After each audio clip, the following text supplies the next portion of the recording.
살아계신 하나님 아버지, 감사와 찬송과 영광을 올려드립니다. 하나님의 은혜로 오늘도 새날 주시고 생명 주시고 하나님의 말씀을 전하고 들을 수 있는 그 은혜를 허락하시니 아버지 감사합니다. 이 시간 하나님의 말씀을 듣겠사오니 성령 하나님 한 사람 한 사람 위에 임재하셔서 하나님의 말씀을 하나님의 말씀으로 들을 수 있는 은혜가 있게 하여 주옵소서. 예수 그리스도 이름으로 축복하며 기도 올리옵나이다. 아멘. 11월 6일 월요일 새벽 예배 본문의 말씀은 출애굽기 29장 19절로 34절까지 말씀입니다. 출애굽기 29장 19절로 34절까지 말씀을 통해서 월요일에 주시는 하나님의 은혜를 함께 나누도록 하겠습니다. 자, 토요일의 말씀에 이어서 제사장 위임식에 관련된 말씀입니다.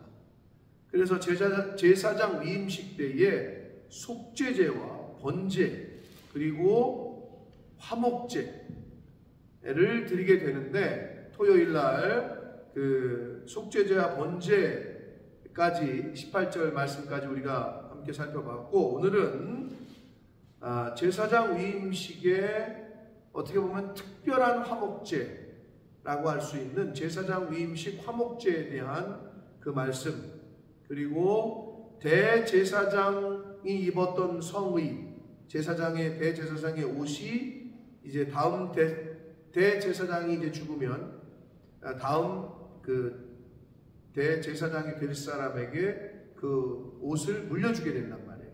그것에 관한 규례의 말씀이 29절 30절 기록이 되어 있고, 그리고 제사장 위임식 때 화목제물을 어떻게 먹는지, 누가 먹는지에 대한 식사 규례에 대한 말씀이 31절로 마지막 절 34절까지의 기록이 되어져 있습니다.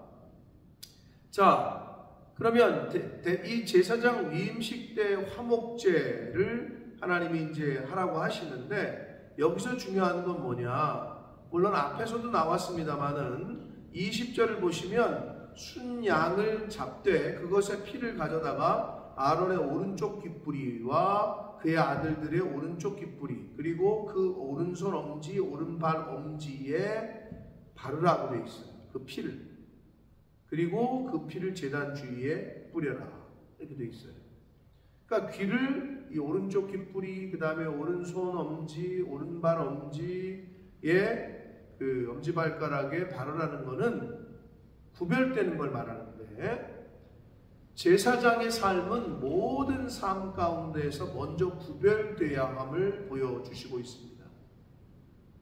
그러므로 하나님 앞에 은혜를 입어 구별된 너희는 택하신 족속이요 왕같은 제사장이라고 우리를 말씀하시는데, 예수 그리스도를 믿고 하나님의 자녀가 된 은혜를 입은 자들은 영적인 제사장으로서의 그 사명을 감당함에 있어 세상 사람들과는 다르게 구별된 삶을 살아야 함을 교훈해 주시고 있습니다. 그리고 21절 보시면 제단 위에 피와 관유를 가져다가 아론과 그의 옷과 그의 아들들과 그의 아들들의 옷에 뿌리라. 피를 뿌리라고 되어 있어요. 관유와 피를. 그와 그의 옷과 그의 아들들과 그의 아들들의 옷이 거룩해진다라고 말씀을 합니다. 피와 관유, 피와 기름. 사랑하는 성도 여러분, 죄된 인간은 스스로 거룩해질 수가 없습니다. 여기서의 피의 상징적인 의미는 예수 그리스도의 보혈을 의미한다고 볼 수 있습니다. 예수 그리스도의 십자가의 보혈의 공로로만 의지해서 인간은 거룩해질 수 있고 의롭다 칭함을 받게 됩니다. 그 예수 그리스도의 보혈의 공로가, 예수 그리스도의 피 흘리심이 나를 대신해서, 이 죄된 나 자신을 대신해서 흘리신 보혈의 피다라고 믿을 때, 그렇게 영접할 때 그 사람은 그때서야 비로소 거룩해지고 거룩하다고 칭함을 받게 됩니다. 그리고 기름, 관유, 구별된 기름을 뿌리라는 것도 마찬가지입니다. 예수 그리스도의 보혈로 하나님의 자녀가 된 자들은 성령의 기름 부으심을 늘 매일 공급을 받고 충만해져야 그 거룩함을 유지할 수 있습니다. 그렇지 않고는 그 거룩한 생활을 유지하기가 어렵습니다. 그런 의미에서 피와 구별된 기름으로 구별되어진다는 것은 굉장한 교훈이, 굉장한 비밀이 숨겨져 있습니다. 그러므로 예수 그리스도의 보혈로 인간은 거룩해지고 구속받고, 그리고 성령의 기름 부으심으로 그 거룩함이 유지될 수 있다는 것. 그래서 성령 충만함을 우리가 늘 사모하고 유지해야 된다는 것. 이것이 중요한 교훈이 되겠습니다. 자, 그 다음에 위임식 순양에 대한, 위임식에 필요한 양을 잡으라고 하거든요. 자, 그거를 23절에 보시면 여호와 앞에 있는 무교병 강주리에서 떡 한 개와 기름 바른 과자 한 개와 전병 한 개를 가져다가 그 전부를 아론의 손과 그의 아들들의 손에 주고 그것을 흔들어 여호와 앞에 요제를 삼게 해요. 순양을 잡고 또 준비한 떡을 아론의 손과 아들들의 손에 주어서 이렇게 흔들라고 했다고. 하나님 앞에 올려드리는 그걸 요제라고 합니다. 흔들었다고 해서. 자, 그리고 25절 너는 그것을 그들의 손에서 가져다가 제단 위에서 번제물을 더하여 불사르라 그렇게 되어 있습니다. 이는 여호와 앞에 향기로운 냄새는 곧 여호와께 드리는 화제다. 불로 태우는 번제물과 함께 태우라는 거예요. 자, 여기서 번제물을 더하여 불사르라.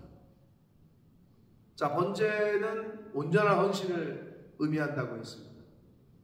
그리고 이 화목제는 하나님과 제사장과의 하나됨, 화목하게 됨을 교훈하는데, 하나님과 화목하게 되려면 온전한 헌신함과 동시에 뭐가 필요하느냐?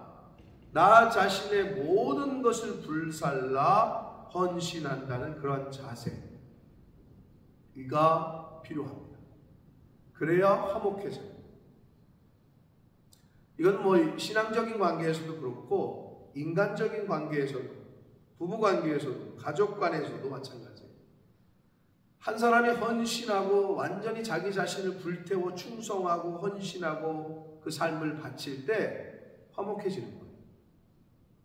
물론 이건 서로가 그래야 돼요.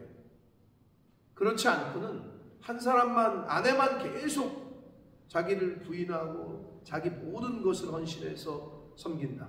그러면 이 사람 지쳐요. 반대 상대에서 남편도 자식들도 똑같이 서로를 위해서 그렇게 헌신할 때 그 가정은 정말 화목한 가정이 될 수밖에 없습니다. 마찬가지입니다.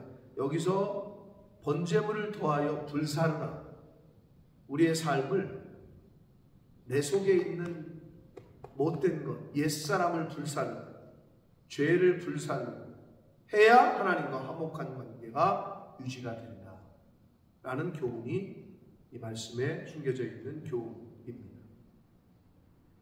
자, 그리고 27절을 보시면 그 요제물, 아론과 아론의 자녀들이 흔든 그 요제물을 아론과 아들들을 위하여 아들들의 위임식 순양의 가슴과 넓적다리를 구별하라는 거예요.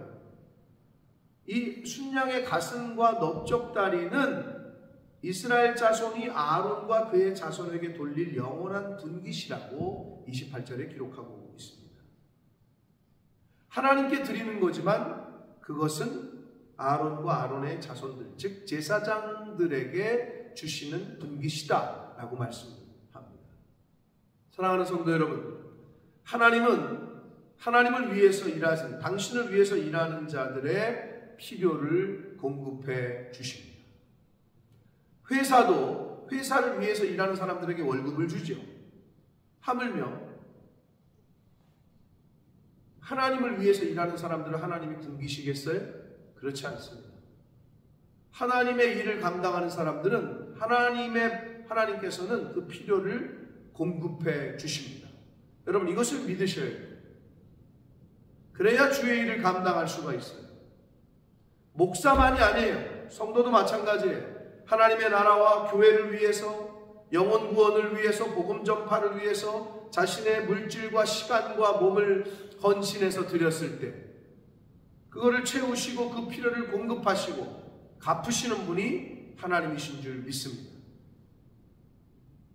그 믿음이 있을 때 주의 일을 감당할 수가 있어요. 하나님의 일은 돈으로 하는 게 아닙니다. 믿음으로 하는 겁니다.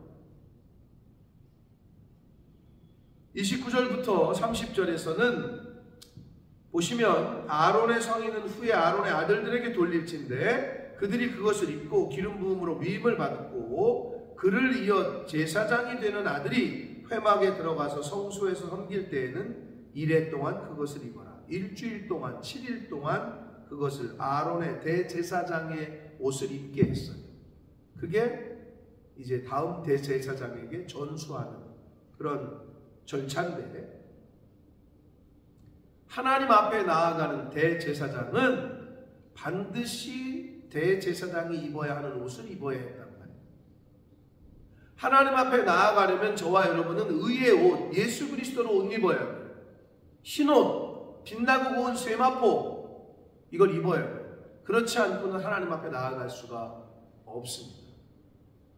그 교훈이 대제사장이 입었던 옷을 다음 대제사장이 되는 사람이 7일 동안 그것을 입어야 했어요. 7은 완전 수입니다. 대제사장의 영적인 권위가 그렇게 전수되어지는 과정을, 절차를 하나님께서 그렇게 정하셨습니다. 31절로 34절까지에서는 제사장 위임식의 화목 제물의 식사 규례인데, 보시면 31절 너는 위임식 순양을 가져다가 거룩한 곳에서 그 고기를 삶고 아론과 그의 아들들은 회막문에서 그 순양의 고기와 광주리에 있는 떡을 먹어라. 회막문에서, 하나님 앞에서라는 의미입니다. 아론과 그의 아들들이 순양의 고기와 그 떡을 먹을 수 있었어요. 33절에 보면 그들은 속죄물 곧 그들을 위임하여 그들을 거룩하게 하는 데 쓰는 것을 먹되 타인은, 다른 사람은 먹지 못한다 라고 말씀합니다. 사랑하는 성도 여러분, 왜 제사장만 먹고 우리는 못 먹냐 이러실 수 있을지 모르겠어요. 왜 목사님만 저렇게 대접을 받느냐 이렇게 생각하는 분들이 있을 수 있어요. 충분히 이해합니다. 그러나 여러분, 하나님께서는 왜 그 제사장 위임식 때의 고기를 제사장들만 먹게 하고 타인은 먹지 못하게 했을까요? 사랑하는 성도 여러분, 제사장의 역할을 감당하는 사람들이 받는 복도 있지만 짊어져야 될 책임도 큽니다. 그러므로 여러분이 어느 교회를 섬기시건 어떤 주의 종을 만나시건 그 주의 종을 대접하는 것, 그게 여러분에게 복입니다. 다른 사람도 아니고 다른 사람을 대접해도 복을 받거든 주의 종을 대접하는데 왜 복을 받지 않겠습니까? 여러분이 복을 받으셔야 해요.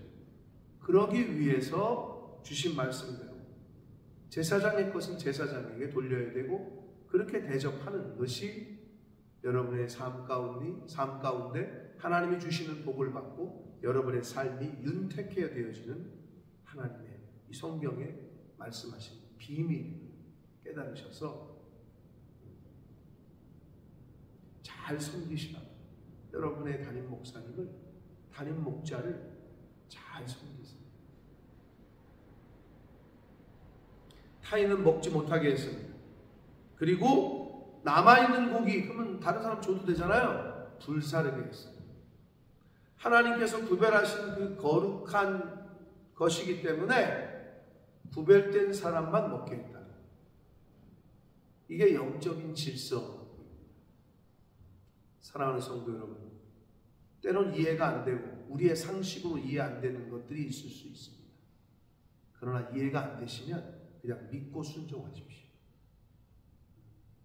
우리의 머리로는 하나님을 다 이해할 수 없습니다. 성경은 이해하는 게 아니라 믿는 겁니다. 믿으면 손해 안 보십니다. 제가 감히 장담합니다. 저의 장담이 아니라 성경의 언약이고 약속입니다. 사랑하는 성도 여러분, 매일매일 주시는 교훈들이 있습니다. 매주마다 여러분 주의 종들을 통하여 주시는 교훈의 말씀들이 있습니다. 나에게 주시는 말씀으로 잘 받으셔서 하루하루의 삶이 하나님의 자녀로서의 삶, 영적인 제사장으로서의 삶, 하나님의 백성으로서의 삶을 살아가셔서 하나님 백성답게, 제사장답게, 하나님의 자녀답게 그렇게 살아가실 때 하나님이 공급하시고 때를 따라 필요를 따라 공급하시고 채우시고 은혜 주시고 복 주시는 그러한 경험과 체험을 하시게 될 줄 믿습니다. 그러한 은혜가 있는 하루하루의 삶을 사시는 저와 여러분이 되시길 예수 그리스도 이름으로 축복합니다. 기도하겠습니다. 살아계신 하나님 아버지, 감사와 찬송과 영광을 올려드립니다. 하나님의 은혜로 오늘도 생명을 연장시키시고 새날을 맞이하게 해주시고 생명의 말씀을 듣게 해주셨습니다. 하나님 감사합니다.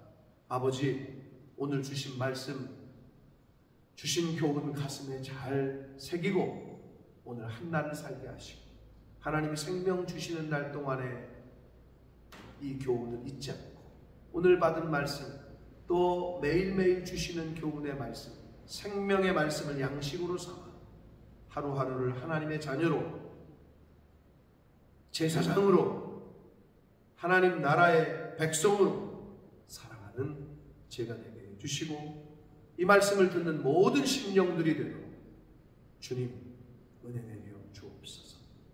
예수 그리스도 이름으로 축복합니다.